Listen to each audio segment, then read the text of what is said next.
biti član neke organizacije ili stranke koja je čekala 2 mandata su prošla da dođe na vlast u Trogiru, da dođe na vlast. A kad je došla na vlast, nikakve pomake i poteze nije napravila kako bi u ovom gradu načinila neki pozitivni pomak. Jednostavno se vrhuška zatvorila u sebe i to je komunikacija između par ljudi. Šta oni razgovaraju, šta su razgovarali i kako su razgovarali, to članovi javnosti nije znalo.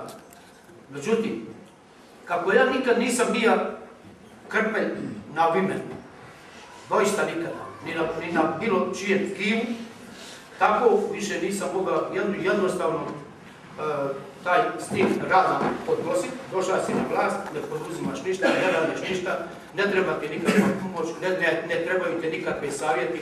Da ne govorim dalje o ignoriranju svega onog što se radi pozitivno u gradu.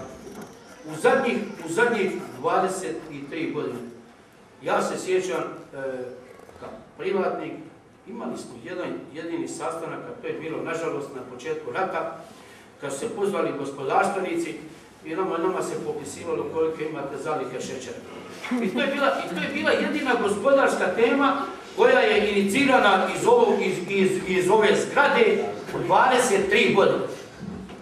I sad kad dođu ljudi tvoje opcije na vlast, oni se neosjetljivo ponašaju da je to tragedija. Da ne govorim, o poljoprivrednicima nisam govorio, mi imamo našu poljoprivrednu zadrugu obnova koja datira od tada, koja preživljava čas bolje, čas lošije dane, a uglavnom je imala mnogo kriznih trenutaka.